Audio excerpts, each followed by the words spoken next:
the 1970s, the sport of rallying had changed from gentle road-going competition to high-speed action. It was faster, more glamorous and much more specialised than ever before. The start of an exciting age for a very exciting sport.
In the 1950s, cars, even those in works teams, were nearly standard, and the drivers were all amateurs. Most events used public roads, and an amazing variety of cars could be competitive.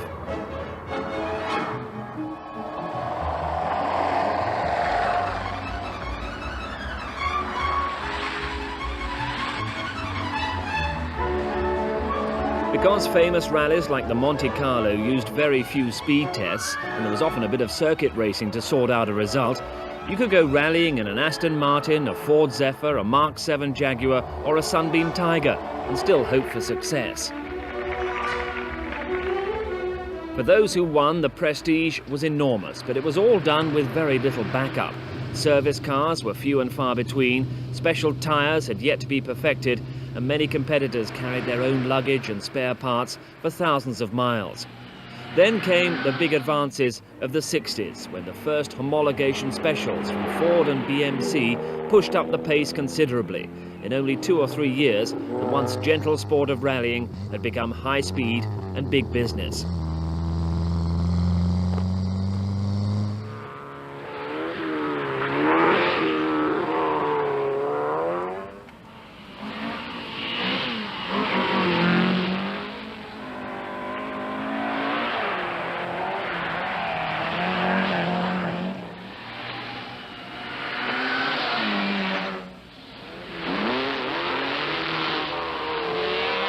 Early in the 1970s, 2 rear-engined rally cars, the Porsche 911 and the Alpine Renault, dominated top-class events. Most of the classic tarmac rallies of the 1960s had gone, displaced by special stage events using low-grip tracks. Lots of power, good traction and light weight were all needed on stages which used loose surfaces, ploughed through mud or skated across the snow and ice of World Championship events. Even though its front-engine rear-drive layout was not ideal for the new breed of events, Ford's Escort RS 1600 was still a winner all over the world. It was only at the start of a long and successful career which would completely span the exciting 70s.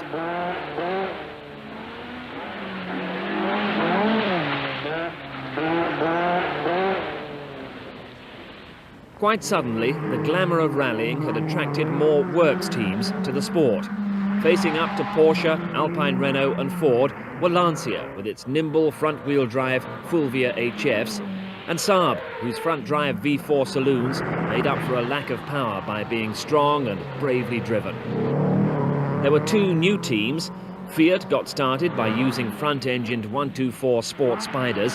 They soon evolved a special in the 124 Abarth Spider that had bigger and more ambitious ideas for the future. Datsun of Japan also set up a European team. Their attractive, heavy but brutally fast 240Z coupes were real crowd pleasers. They had a character which reminded so many people of the great days of the Austin Healey 3000s. Three famous cars had already disappeared. The great days of the Mini Cooper S, which won 3 Monte Carlo rallies, were over. BMC's famous saloons, which handled so well and were so astonishingly fast, had run out of development potential. The magnificent Austin Healey 3000, so exciting to watch on fast stages, whether on tarmac or on the loose, was now no more than a memory. Mid-1960s regulation changes had wiped it out. Although Saab was still a serious competitor, the famous sight of Erik Karlsson in a high-revving two-stroke model was now just a memory. These were the drivers who were already famous. Hannu Mikkola from Finland driving for Ford, his countryman Rauno Aaltonen taming the Datsun 240Z, while Timo Mäkinen was also driving a Ford. Stig Blomqvist from Sweden was faithful to Saab, while Britain's Roger Clark was successful with the Escort. Events varied in style and format. The Monte Carlo rally had, however, taken on its familiar form, a combination of ice-covered mountain passes and twisty tarmac stages. Yet the spark and professionalism were still missing. Timo Mäkinen and Henry Liddon's Escort RS 1600 sets out with high hopes, but on the snow and ice of southern France, Jean-Claude Andruet's Alpine Renault found a lot more grip.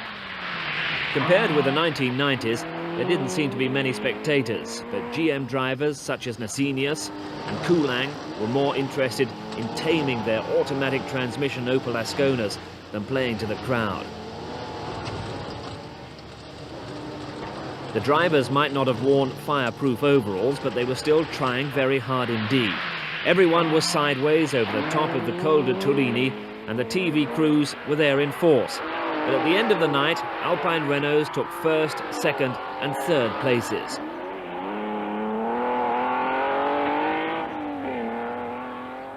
Even though the Monte was won and lost on the snowy stages, there was still the hazard of the traffic on open roads, and it was easy to lose time. These Opel drivers looked rather relieved to drop down the mountain against the picturesque and quite unforgettable backdrop of Monte Carlo.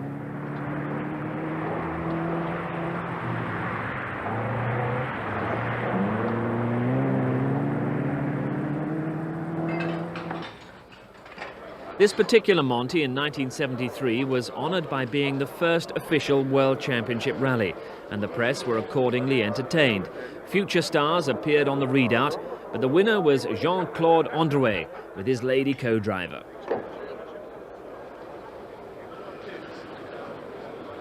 Andruet just 26 seconds clear of teammate Ake Andersson's car, with Hannu Mikkola's Escort more than 2 minutes back in fourth place. An alternative form of top-class rallying could be found in Britain. The RAC Rally, a classic forestry special stage event. It all started gently enough from Harrogate, with plenty of variety in the field. Twice winner in 1969 and 1970, Harry Karlström's 1.6-litre Lancia Fulvia HF started first, closely followed by Stig Blomqvist in his Saab V4. And Bjorn Waldegaard in his Porsche 911S. With competition from 3 Works Escorts, there was a great battle in prospect.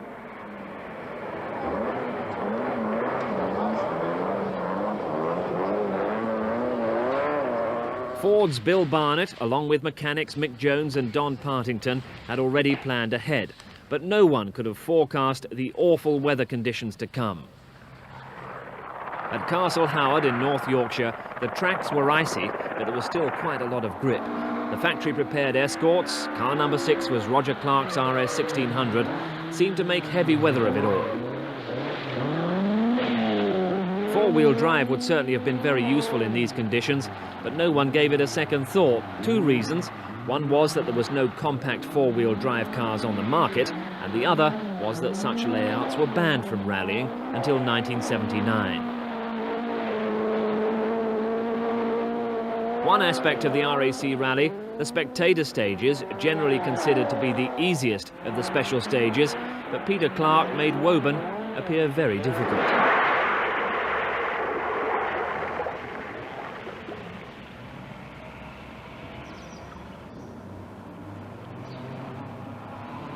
Hannu Mikkola's RS 1600 wisely decides to go the correct, the long way round.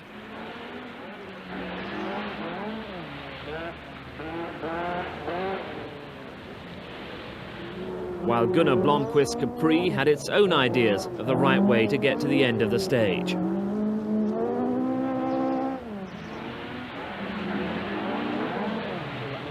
Co-driver Tony Mason still dines out on the incident.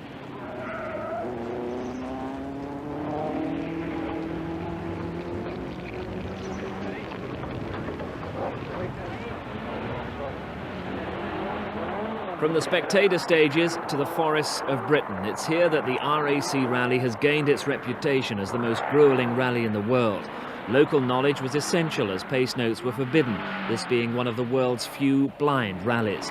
Here in Yorkshire, as ever, it was very slippery under the trees and some cars inevitably came to grief. Tony Fall, who became Opel's motorsport supremo later in the 70s, lost control of his big Datsun 240Z, and this was the result. We were coming down this 8-mile stage and we had a puncture on the rear wheel. We weren't particularly worried about this. We had done half the distance and we thought we could get to the end of the stage without any problems.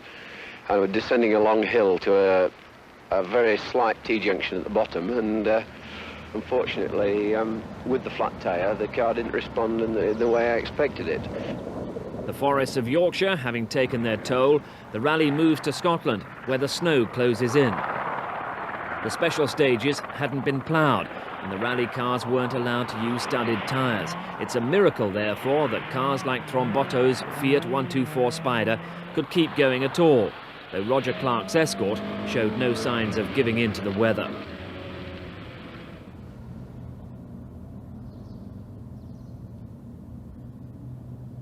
It wasn't long, though, before the rally ground to a halt, and Roger's comments tell their own story. Good evening. Good evening. How's it going? Oh, not very well. We can't find any roads in the forest.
The prestige of winning the RAC, like the Monte Carlo, was of vital importance to works teams like Ford and Lancia.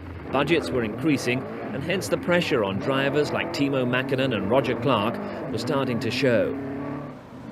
Roger and Jim came into the service point ahead of Timo, and they'd seen Timo stop on the stage, and it appeared to them at the time that Timo was out of the rally. In fact, he wasn't. We stayed at the service point for about half an hour, three-quarters of an hour later, and Timo suddenly came screaming in. The car's gone fabulously. All I'm a bit niggled is the sort of stupid, false reporting that's been going on by BBC included. What do you mean by that? Today's papers said that we had smashed our gearbox to pieces, which is utter rot. You had some damage to the gearbox, didn't you? None whatsoever. This is what annoys us. So we stopped on a stage, yes, we had selector trouble. We just jammed the... Well, you can't... I can't explain it very well. We jammed the gear lever really between second and third, and we couldn't get it out. That was all. Service facilities and team communications were still very rudimentary. Timo Mäkinen eventually caught up with the news, getting together with Hannu Mikkola, Stuart Turner and Bill Barnett at a service, but none of them could catch the flying Blomqvist. Saab's front-wheel drive chassis was so well developed that Stig's didn't seem to be handicapped by its serious power disadvantage. The Swedish team's front-wheel drive car had the best traction and the best handling of all the cars in the event, and certainly one of the bravest of drivers. Stig's career was still blossoming, but he'd still be a winner nearly 2 decades later. Robin Richards saw the finish like this. The first car clocked in here at exactly 6:30 on this cold but dry evening. For the 5th time in 10 years, victory has gone to a Swedish Saab, this time driven by Stig Blomqvist and Arne Hertz, both Swedes aged 25 years. Second place in this provisional order goes to another Swede, Bjorn Waldegaard in a Porsche, twice winner of the Monte Carlo Rally. Third is Carl Arrhenius, another Swede in another Saab. Followed by Hannu Mikkola and Gunnar Palm, Arrhenius moved up to third ahead of Mikkola in the last 100 miles. Timo Mäkinen of Finland, with Britain's Henry Lydon as his navigator, brought his Ford Escort into 5th place. The best placed British car looks like being the Ford Escort of Roger Clark and Jim Porter in 12th place.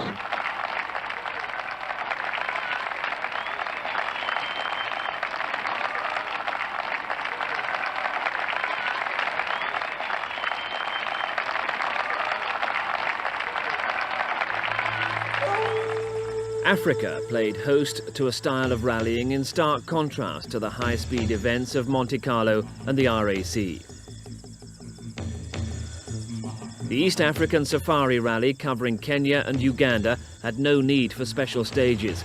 Difficult road conditions and the heat of Easter time were the elements that created this unique event.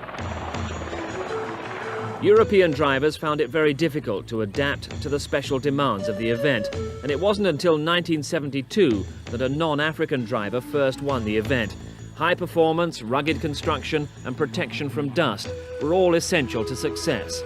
Where else in the world could you find sections like this? And where else could a Porsche 911 driver stay flat out in 5th gear for so long?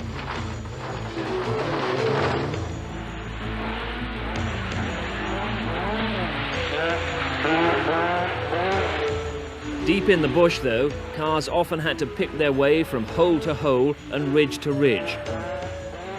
It wasn't enough to rely upon outright horsepower if you were likely to break the car on boulders. This was where local knowledge was so important and why a detailed recce was vital. It also explains why old-fashioned Datsuns and steady but reliable Peugeots were still competitive. There was nothing ordinary and nothing conventional about the Safari.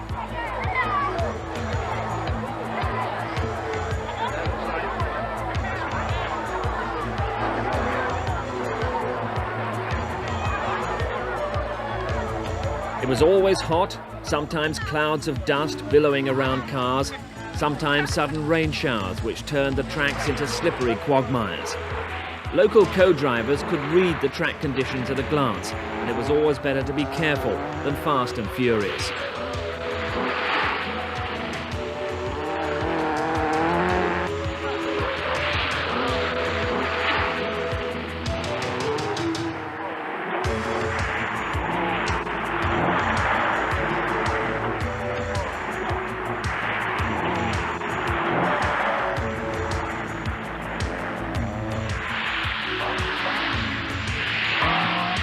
Since its inception in 1953, there have been no less than 16 Kenyan winners. With no overall winner in 1958, it wasn't until 1966 and 67 that Shankland, in his Peugeot 404, interrupted the Kenyan domination.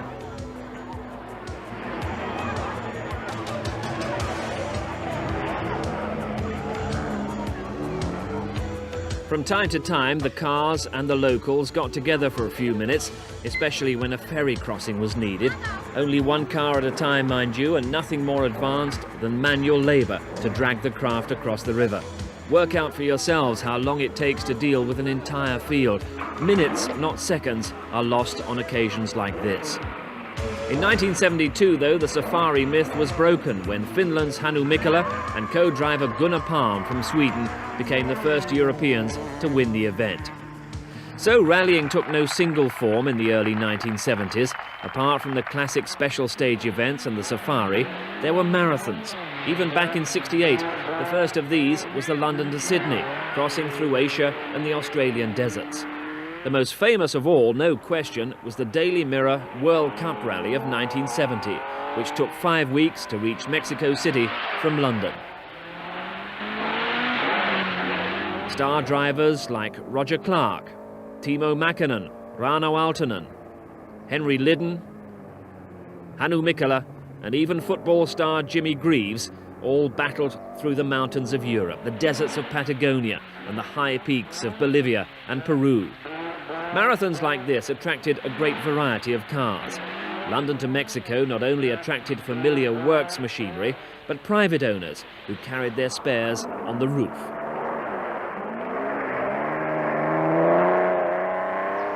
This BMC 1800 cameraman looked likely to lose his equipment on the next parapet. And the two complex Citroën DS19s stayed together for much of the way.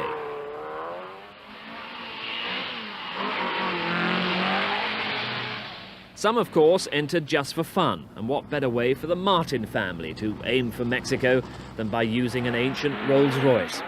In the end, though, the experience of factory teams always won through.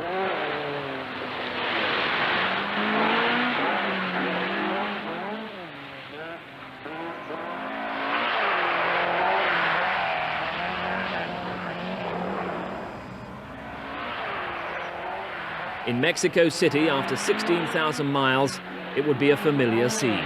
Wasting the champagne in the traditional manner on the roof of their car, but very welcome because of the heat of the day, were Hannu Mikkola and Gunnar Palm. Sometimes there were attempts to combine rallies with races, which explains the sight of James Hunt in a Vauxhall. And Jody Scheckter enjoying himself in a Ford Capri. Jerry Marshall on the same track as Roger Clark. Could you describe your technique on a racetrack for us? Not really. I shouldn't think anybody could. This was the 1974 Tour of Britain, and Tony Fall was another big name to attempt this test of the all-round ability of car and driver. The event will be a combination of circuit racing, rally stages and auto tests.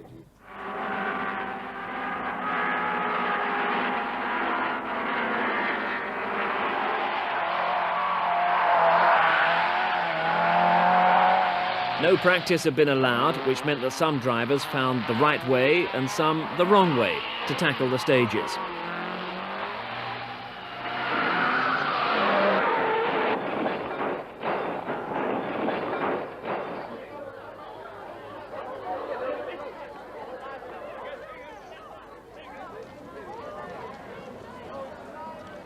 Plenty of incident, but after 3 days, Roger Clark took the expected win.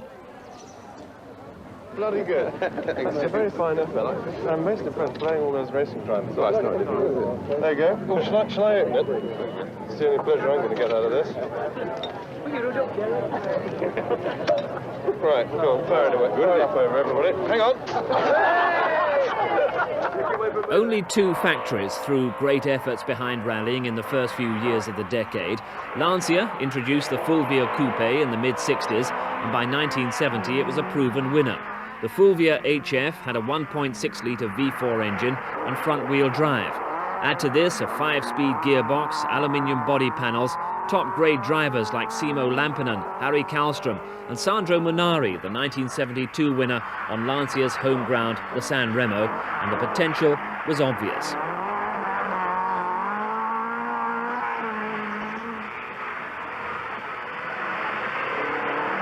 The second factory, Alpine Renault, was completely different, run on Gallic flair and emotion. The ultralight rear-engine cars had been fragile in the 1960s, but Jean Rodellet's Dieppe-based team made steady refinement to the rear-wheel drive glass fibre bodywork machines. The Alpines were best of all where grip was low, which explains why they won so many loose surface or icy road events, but they were also very effective on tarmac. Their handling featured lots of tail-out oversteer, and drivers like Jean Venatier and Jean-Pierre Nicolas were real heroes. Ford specialised in the UK and Scandinavia. The Escorts were based at Boreham, and with many variations were competitive from 1968 right through the early 1980s. Although the Escorts looked to be conventional cars, they had front-mounted engines and beam rear axles. The RS 1600 type, which appeared in 1970, had a 16-valve twin-cam engine, was light and very powerful. The RAC Rally of 1972 emerged as a legend in rallying history. From 4 cars entered by Ford, only one remained at the end of the first night. Roger Clark, winner on the Welsh and the Jim Clark National Rally that year, had stormed into a lead which he held for 3 nail-biting days, finally reaching York to give the Ford Escort its first ever win on the RAC Rally. It was the first of a windfall of RAC victories, 8 consecutive wins for the Ford Escort RS.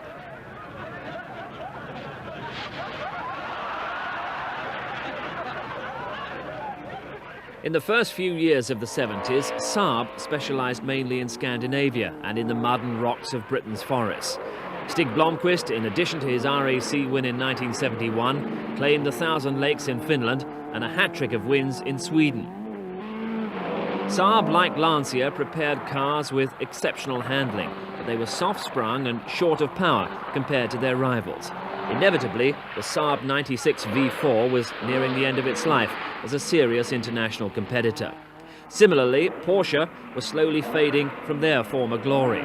Twice Monte Carlo winner in the 60s and in 1970, Porsche were unable to meet the challenge of the new generation of cars. Cars like the Lancia Stratus were waiting in the wings. Keeping in touch, Datsun's 240Z Sports Coupe, which made its name by winning the Safari Rally twice in 1971 and 1973. Drivers Hermann and Mehta. The new works team for the 1970s came from Fiat of Turin. The 124 Spider Abarth, developed from the 124 Sport Spider, attracted star drivers like Markku Alen and Hannu Mikkola. The Fiat team had become a serious long-term effort.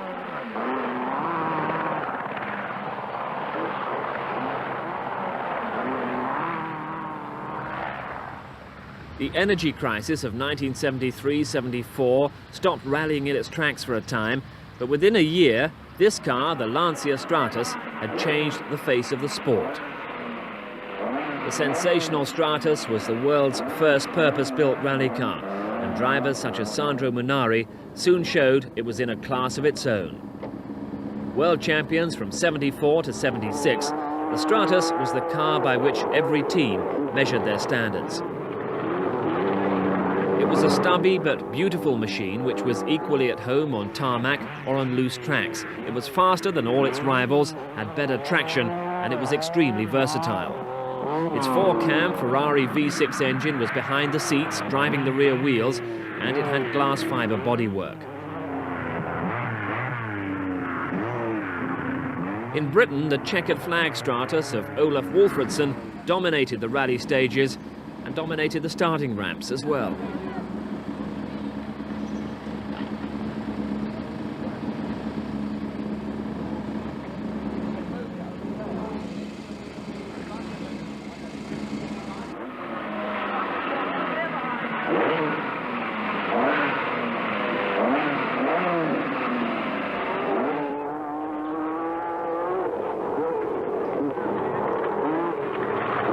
There were no compromises with the amazing Stratus, which was just as much at home in the dust of a rough rally as on the tarmac stages of Europe. Just as happy to go very sideways when a corner loomed up as to be driven like a racing car on pace notes.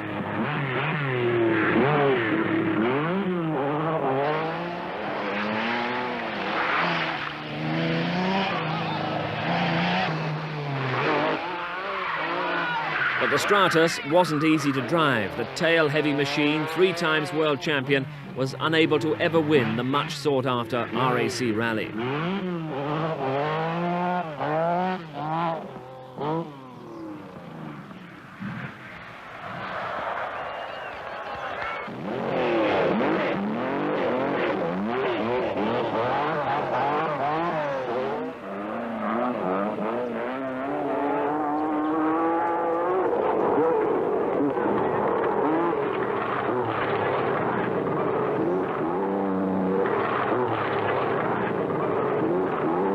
It was only changes of regulations and a change of company politics which finally killed it off.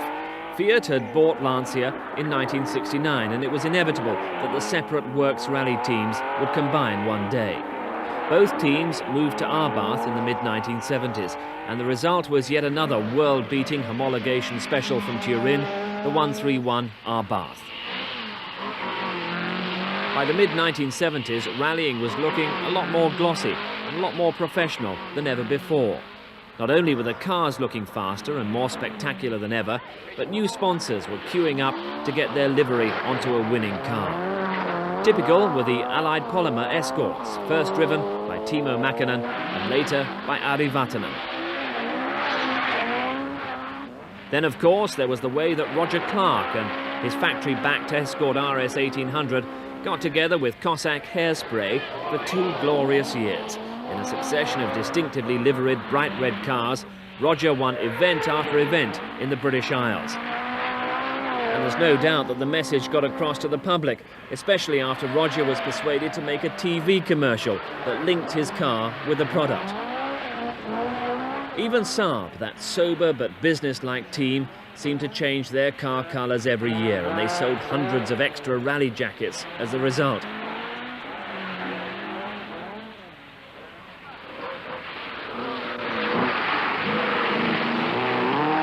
The new personalities and the new colours came thick and fast. One entertaining new character, Ari Vatanen, competing here on the British Championship of 1976. His exciting and aggressive style would be tamed in a few years, and obviously he was World Championship material. David Sutton built the best non-works escorts in the world, and he also had an eye for new talent. This was Pentti Airikkala, 1976 Scottish Rally, the start of his long career.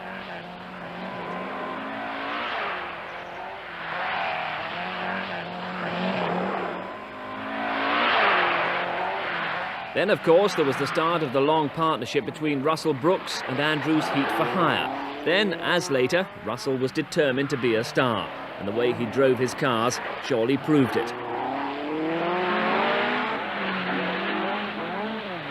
Ari Vatanen emerged as British champion, yet victory was not always as clinical and efficient as he might have hoped.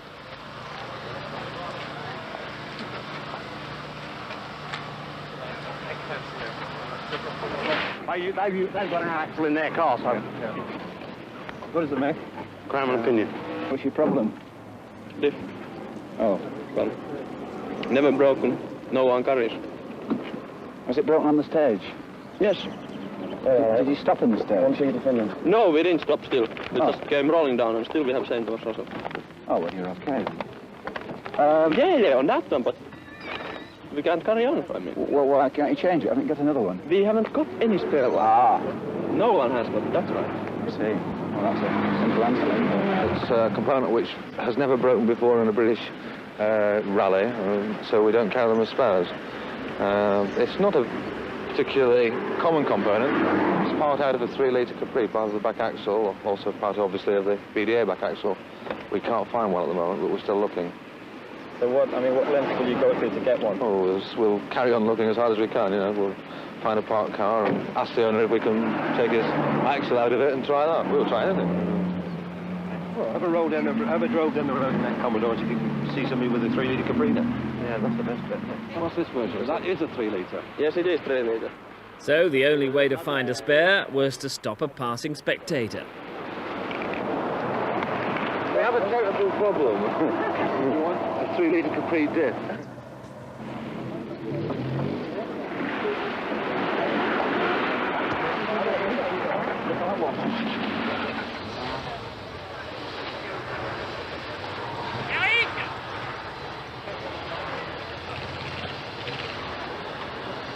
to our first rally to Capri. We have tried everything, helicopter and everything. See, handle.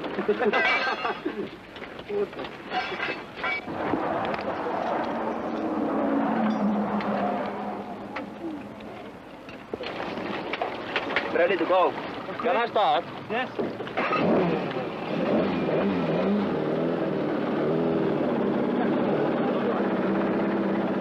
The best thing I think to do is to get it hooked into the dealer down the road, Yeah. and get them to put either a new axle in complete or a new crown wheel and pinion, and just send the bill to me. I'll give you my card. The combination of a production back axle and rally gearing will produce some rather interesting acceleration characteristics. The mid-1970s, though, was a time when the cars were very exciting to watch, when the competition was intense and when the spectators clearly loved the action.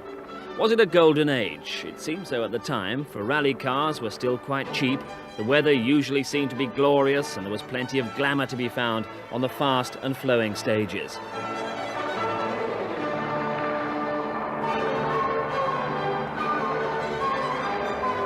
(1976) and Roger Clark is on the way to winning his second RAC.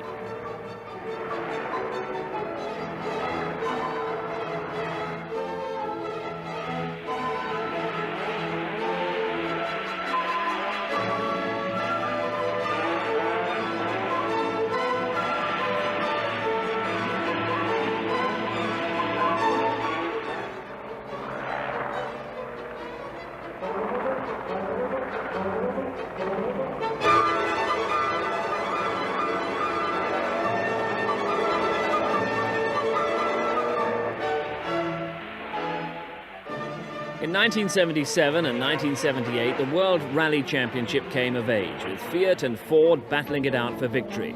This was the time when Lancia Stratos had been retired, when it was still an outright winner all round the world. Teams like Saab, always crowd pleasers, were left really gasping by the pace, but their turbocharged car was on the way.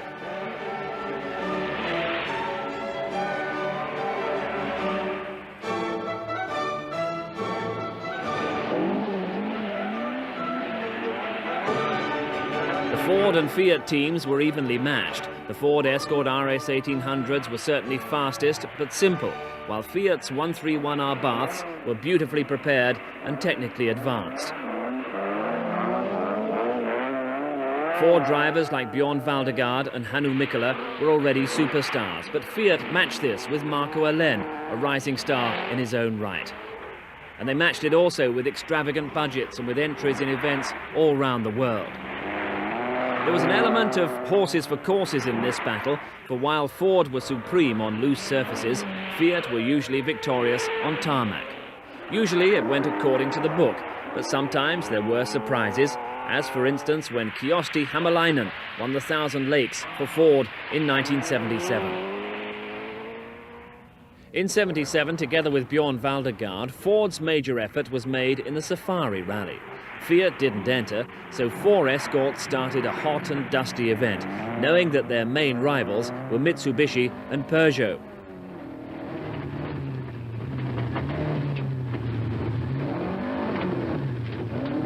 There was high-speed action right from the start, but heavy rain in mid-event turned the whole Safari into a mud bath.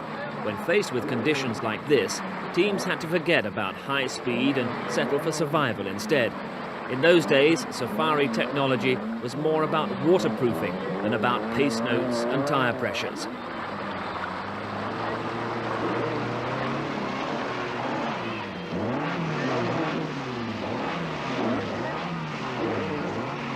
There's nothing quite as slippery as Kenyan mud, as Jean-Pierre Nicolas' Peugeot demonstrates at this control.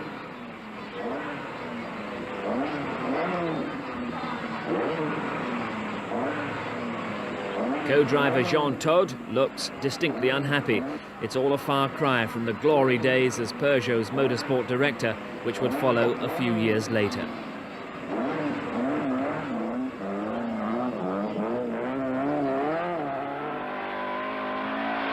In the end, though, the effort was worthwhile, for Bjorn Waldegaard won the wettest Safari on record. By the end of the year, Fiat had won the championship, though Ford had won events and Bjorn Waldegaard had become the season's star performer.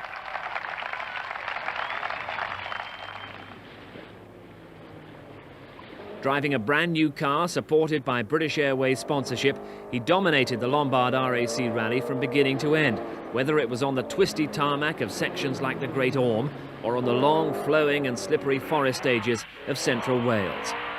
Waldegaard, like other great drivers of this period, enjoyed pushing the nimble Escort to its limits. It was a sort of car that seemed to enjoy going sideways in perfect control. Roger Clark once said that as long as he wasn't watching the road out of the back window, he knew everything would be okay.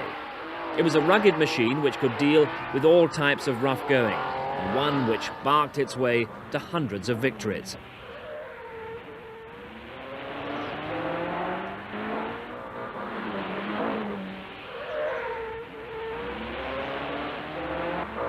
Victories for Ford on the Safari, Acropolis, Thousand Lakes and the RAC were not enough to prevent Fiat from snatching the World Championship. Fiat's 5 wins had come from 5 different drivers: Alen, Bacelli, Salonen, Andruet and Darniche, which showed the versatility of the team compared to the virtual one-man show of Ford.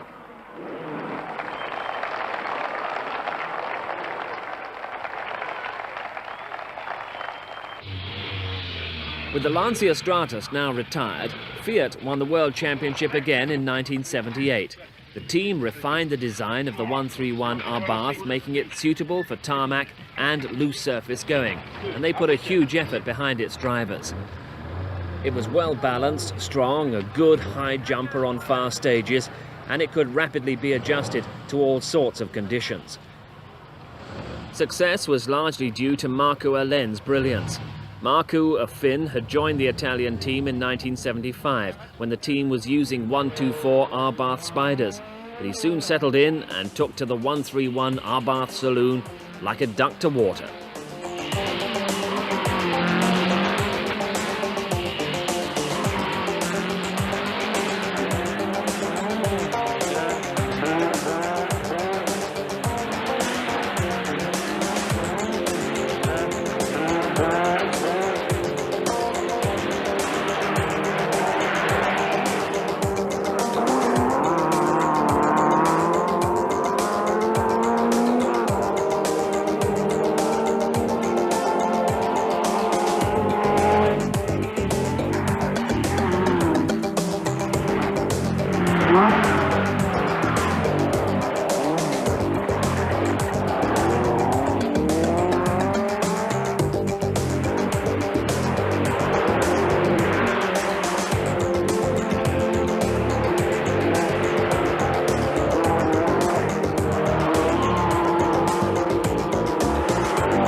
Fiat was inventive and was always pushing to improve its cars.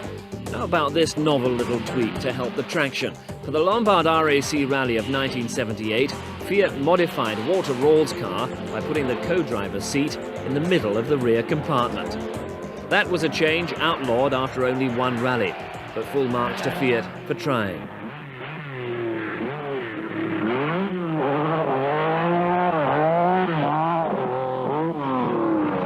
For the same rally, Markku Alen persuaded Lancia to bring a Stratus out of retirement. Markku tried his best, but the transmission eventually broke, and this car, Hannu Mikkola's Eaton Yale-sponsored Escort RS, won the rally instead.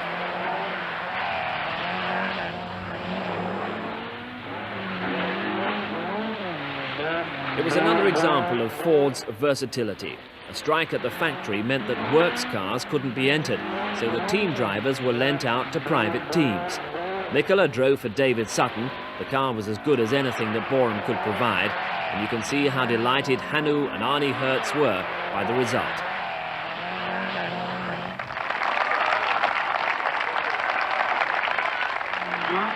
Roger Clark's RAC rally had gone disastrously wrong.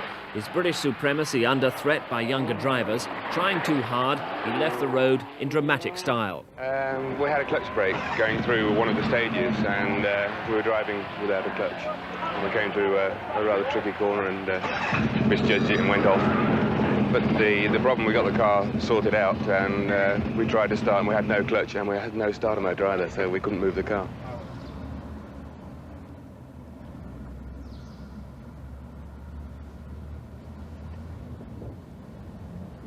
By this time, too, there was a new shape in European rallying, the Vauxhall Chevette HS. Dealer team Vauxhall, determined to beat Ford in motorsport, had inspired the birth of the 16-valve twin-cam engine Chevette and had hired Blydenstein Racing to develop it for rallying. Operating from Shepworth near Cambridge, the team made the small and nimble hatchback into a formidable rally car, with Finland's Pentti Airikkala carrying out much of the testing. The new Chevette became a Group 4 car in November 1976, but less than a year after its launch, it had won its first international rally. It was competitive right from the start, and this famous sequence shows how much Pentti impressed the BBC's Harry Carpenter. Quite a few moments already, when I thought my last moments might have been just around the corner. Seems to me that Pentti is at times going stark staring mad because he's driving around this circuit at speeds which I would consider to be almost suicidal under good conditions. But in fact, he's taking this car around this extraordinary mud-rutted, frozen surface at the most extraordinary speeds, and at times it really is, to me anyway, terrifying. Because you're going to bends at speeds where I would think the car is bound to come off the road. Sometimes we hit dips. If I weren't strapped in, I'd be through the roof.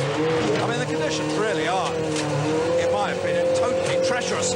And how anybody can throw a car around it, revving all the time, accelerating all the time. I keep thinking, oh, I thought we were going to hit that tree on the left. It really is unbelievable the speeds at which you seem to throw this thing into the corners. I might as well tell you that I'm scared stiff. Finland, the Thousand Lakes Rally, home of the Flying Finns, but for Pentti and the new Vauxhall team, a disappointing result.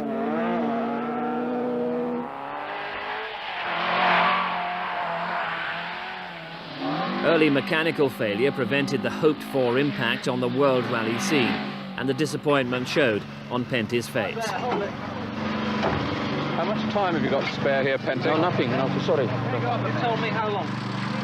3 minutes now. The RAC British Rally Championships always generated immense competition. Pentti and his Vauxhall Chevette and Russell Brooks's Ford Escort had a year-long battle, a battle which helped set the pattern for a famous rivalry that continued through the 80s. In 1978, Brooks's Escort seemed to have the measure of the Vauxhall at first, but only seconds ever separated the cars.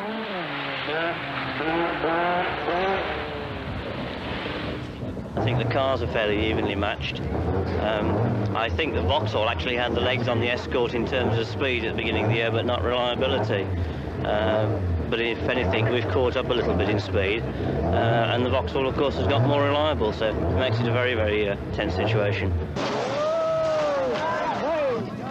Too fast. But it's very good. I think a driver should at least twice a year to roll.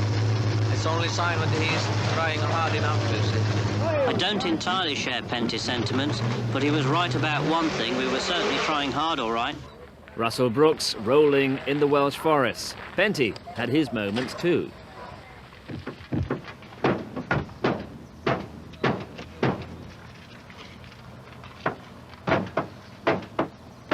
Can you tell us what happened here, Pentti? Oh, I think you can see it. But we just tried too fast. She went very sideways, and we were a small ditch. It took the car and it rolled.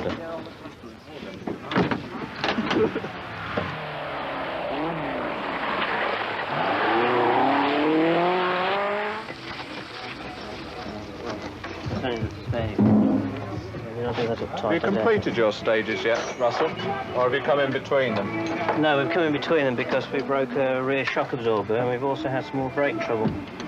So we cut out in the middle of them to try and get them fixed. This is not our rally.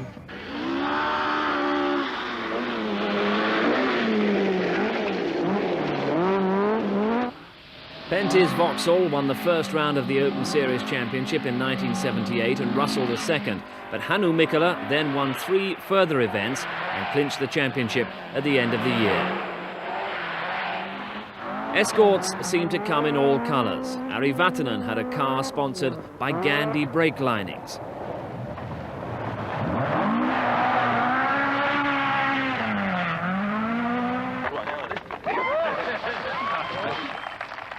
While this was the first time that British fans saw an Escort sponsored by Eton's Yale. Hannu Mikkola, 1978 British champion.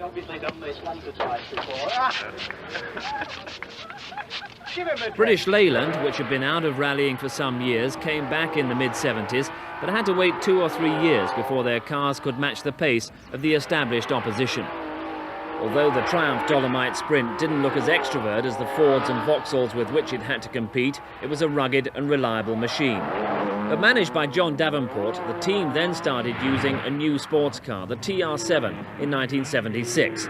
Once it got a light alloy V8 engine in 78 and was renamed the TR7 V8, it was possibly the fastest British rally car of all. With Tony Pond as the team's star driver, the TR7 V8 was at its best on tarmac. It squatted low, had excellent traction, and it looked, sounded and was an impressive sight. Although unsuccessful in forestry stage events, TR7 V8s won major events on tarmac in Britain and in Europe.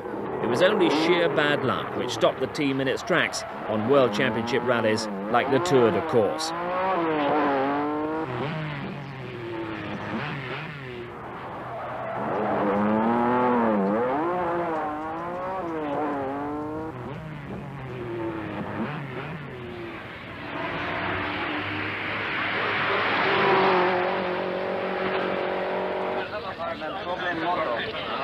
Hello, my friend.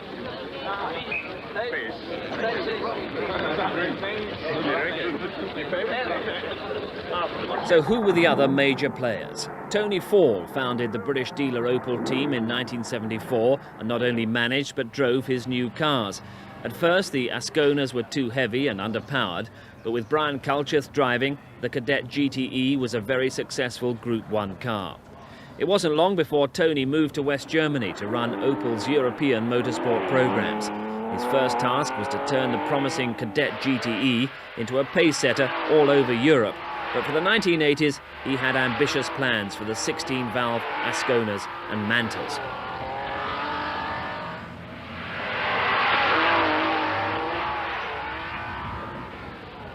By the mid-1970s, Datsun had stopped using its 240Z coupes in favour of the smaller but noisy, tough and fast 4-cylinder Violet saloons.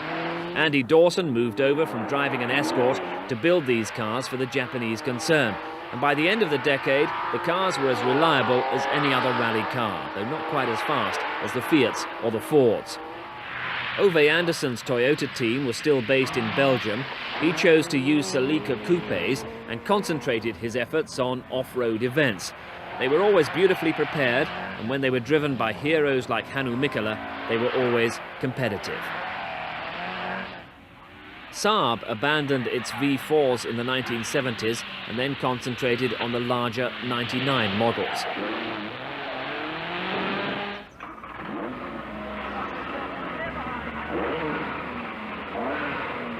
Still with front-wheel drive, the turbocharged version was ready by 1978 when stars like Stig Blomqvist and Per Eklund made it go improbably fast.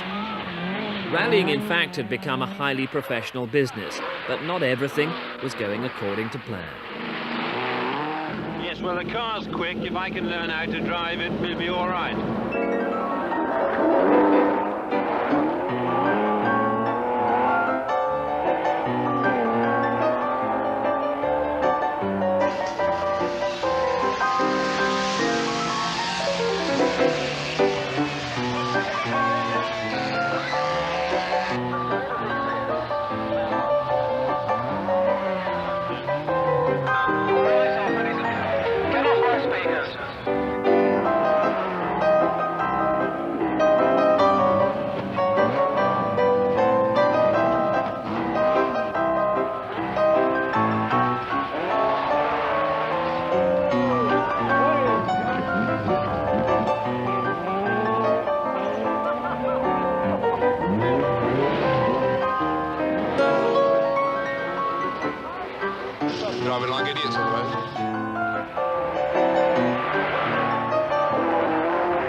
For the spectators, there was a great deal of variety, as these 1979 Mintex rally scenes emphasise.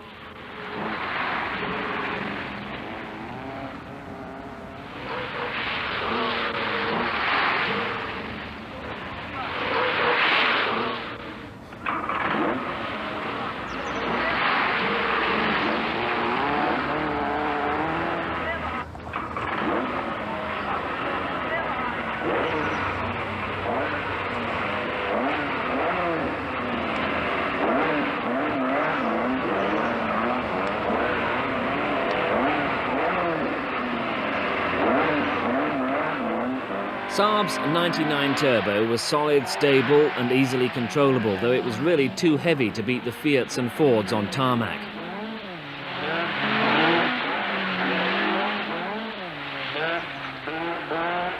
British Leyland's TR7 V8 was aggressively styled, but not always successful. A promising new driver, Malcolm Wilson, attracted sponsorship for his Ford Escort and immediately started setting fast times.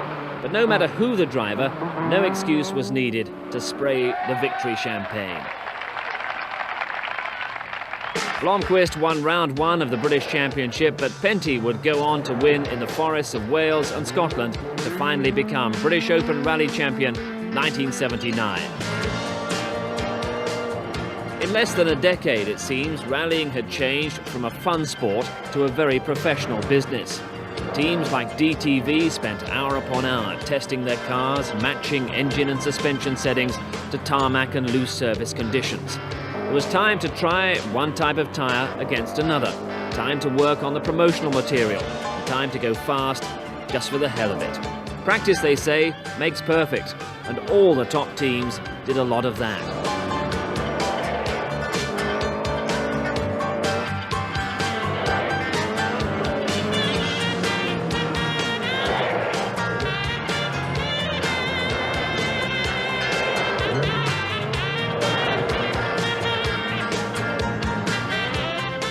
Pentti Airikkala then, British champion that year, the year that the first Drivers' World Championship was instituted, replacing the short-lived FIA Cup. So who would become the first ever world champion? Well, Pentti had the qualifications. Hannu Mikkola, winner of the Thousand Lakes in 1968, won the World Cup in 1970, the Safari in 1972, and 2 Lombard RAC rallies at the end of the decade. Bjorn Waldegaard won 2 Montes for Porsche, won 3 World Championship rallies in Lancias, and then joined Ford to become their most successful driver in 1977. Roger Clark was Britain's best ever rally driver, winning countless events in Ford Escorts, most notably the RAC rallies of 1972 and 1976. Ari Vatanen exploded on the scene in 1975, won the British Open Series in 1976 and joined the World Championship scene a year later. First with Ford, then with Peugeot, he became a great crowd pleaser. Walter Rohel, the German, drove for Opel before joining Fiat in 1978.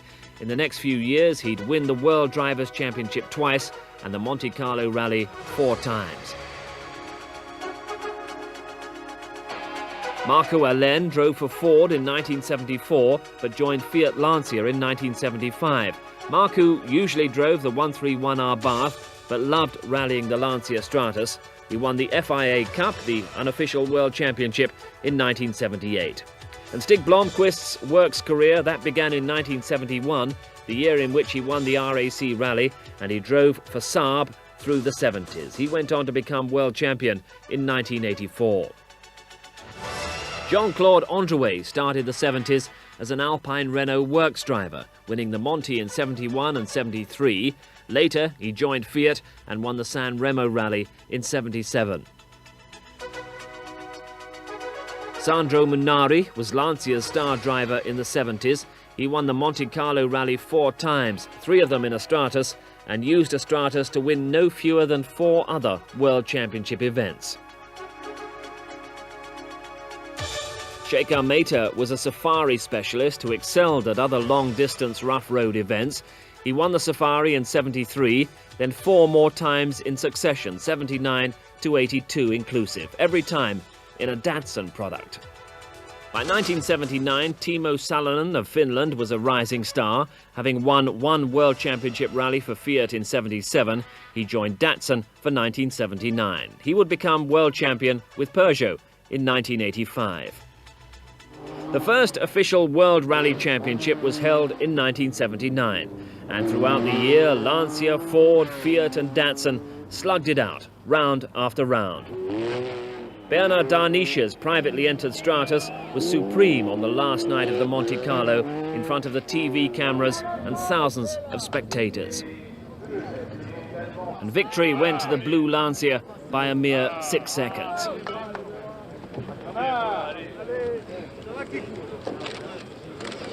Bjorn Waldegaard had led for 29 out of the 30 stages, but after Bjorn had to stop his car to move boulders which had been placed in the road to stop him, the victory slipped away to Lancia. Ford then took second place in Sweden and a 1-2 in Portugal, and then after missing the Safari, won by Sheikha Mehta's Datsun, the Rothmans-sponsored team turned out in force on the Acropolis. For 4 hot days and nights, it was to be another head-to-head battle between the Escort and Darniche's Stratus. There was so much dust that visibility was always a big problem, and the drivers always looked to be under strain.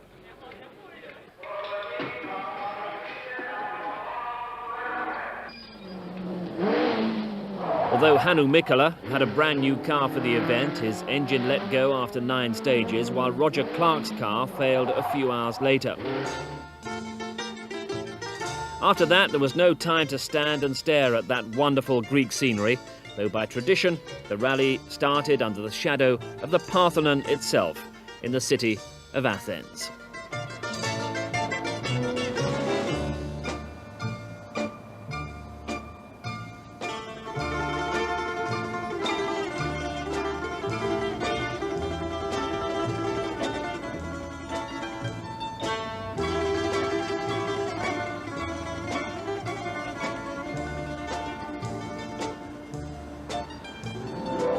Before the off, Bjorn Waldegaard was a little apprehensive about the tight schedule.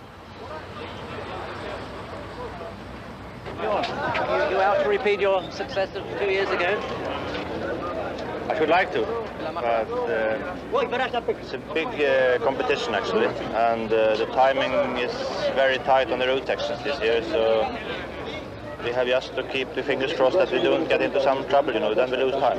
It's much tighter than it was when you were here last, is it? Very tough. I feel it is a bit too tough. We have to go flat out, even through villages.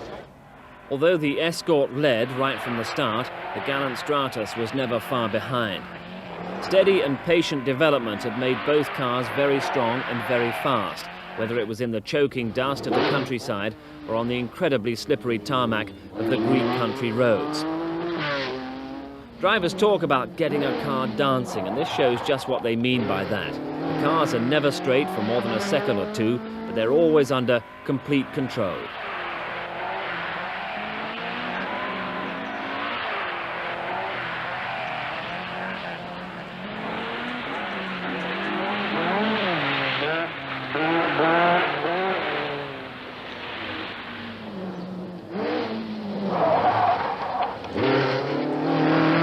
The Stratus had started slowly but rapidly caught up.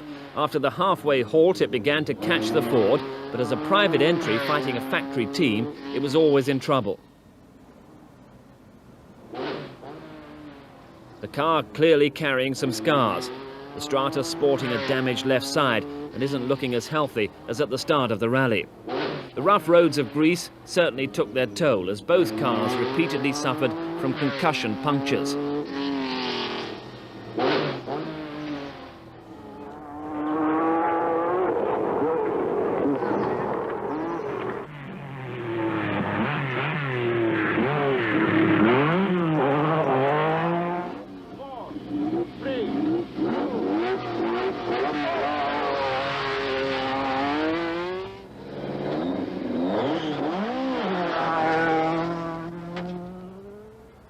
On On the last day, the Escort lost its complete exhaust system, which might have cost it the rally.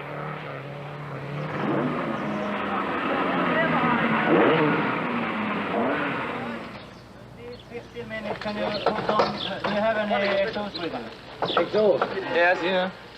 Can do it in 15 minutes. I'll have a look. Check it out. Come on.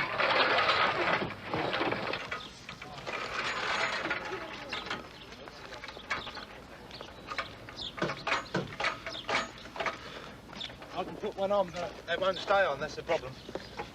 Not at all. Well, I'll try and wire it on. Can I weld it on? Huh? I'll finish these tyres off, Gordon, yourself. Yeah, where's the centre part? Very hard night. Very big fight with Danish. You know, I lost time when I had 2 punctures on one stage, and we was equal.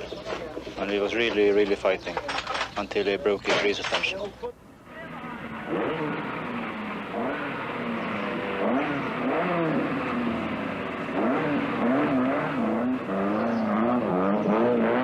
But after all that, the Lancia's suspension collapsed for the second time, and it was a very tired Waldegaard who was able to celebrate victory on the ramp in Athens. It had taken 13.5 hours of stages to get this far.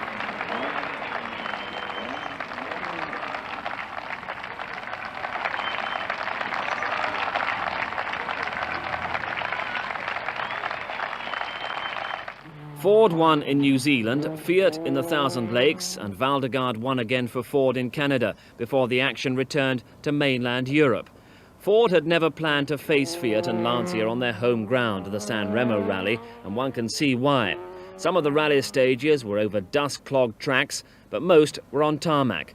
So it was here that Tony Facina's privately financed Jolly Club Lancia Stratus proved to be ideal.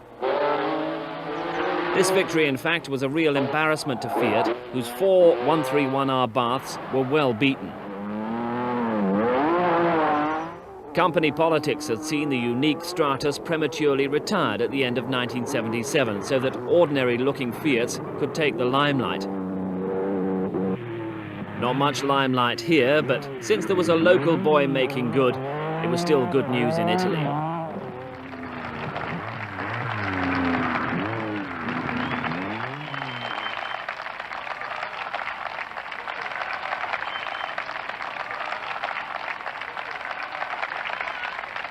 The climax of the rallying year came in Britain in November, when 175 cars started the Lombard RAC rally from Chester. Ford had already clinched the World Championship for makes and were about to retire from rallying to develop a new car, but they were still determined to go out with a flourish.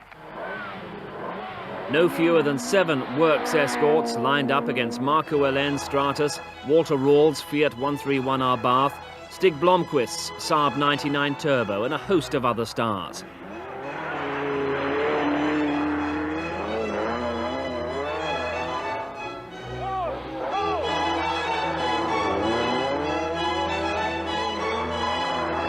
Even on the first special stage in Knowsley Park near Liverpool, the pace was fast and furious.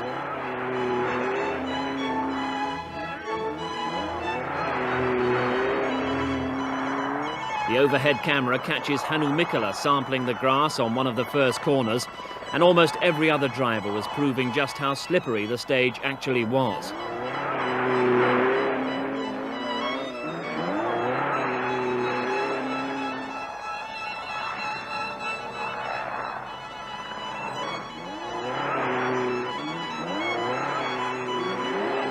A new combination, Tony Pond and the Talbot Sunbeam Lotus.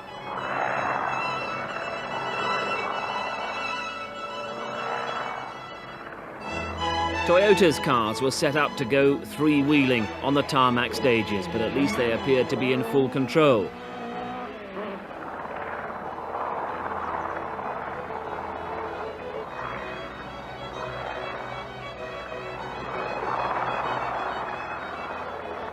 That's more than you can say for Shigeo Kaneko's Mazda RX-7. Or for Sahiro Fukuda's Datsun Sunny. They should have watched and learned from Markku Alen controlling the Stratus or Pentti Airikkala the Chevette. But there were others who'd never learn.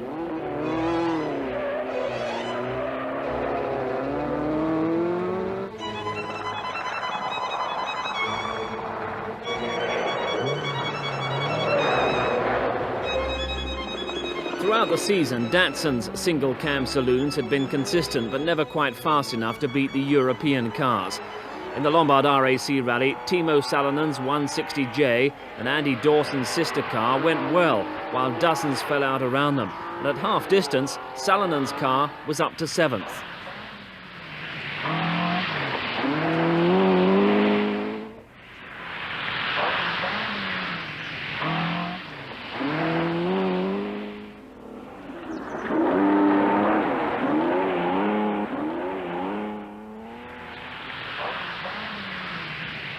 Even though many were rooting for Ford to win, the crowd's favourite seemed to be Markku Alen's Lancia Stratus. This old car led the rally for 10 stages, then went off the road for 14 minutes in Kielder and never recovered from that. Markku was 10th at half distance, but still trying hard.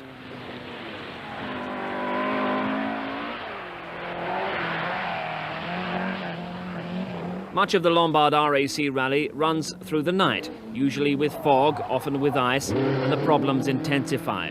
Although Ford's works escorts were in the lead, the team still had problems. All like I had earlier this year, I think I lost it all this night. But that's the game. What went wrong? What's gone wrong? We got a puncture on one long stage before Kielder. And when we should jack it up, the jack broke down. And it took us a bit more than 6 minutes to get it going again. Yeah, there's, Hannu is on its own and the rest is then comes behind. So you're in second place, sir? Yes, but the gap is very big. So, Mr. Mikkola is fantastic. The Lake District stages were as spectacular as ever, but rally leader Hannu Mikkola had no time to admire the view. His car led with amazing reliability, though other escorts were having a hard time.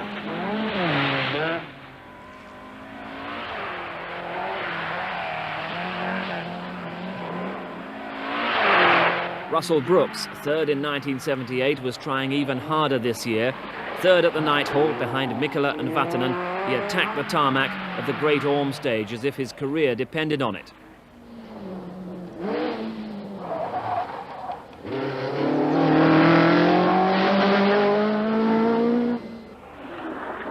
Timo Salonen started the second half of the event at top speed, refusing to let a 70 horsepower power disadvantage get in his way.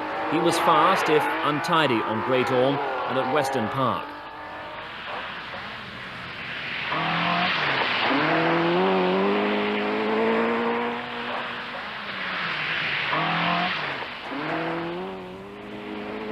As the rally moved into the last night, this sort of pressure was about to hit Tony Pond's Sunbeam Lotus, which crashed, and Roger Clark's Escort, which blew its engine. After 59 gruelling stages, Ford's drivers triumphed in their last event as a team. 4 drivers finished in the top 6, and only Markku Alen's Stratus and Salonen's remarkable Datsun could get among them.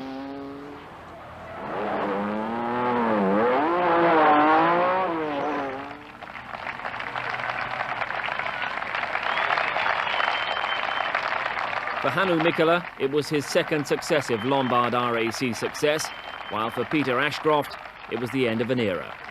Well, yeah, I'll be sad to see the team, as it is, break up, Bjorn go to somebody else, and the drivers disappear to the driver of the manufacturers, obviously.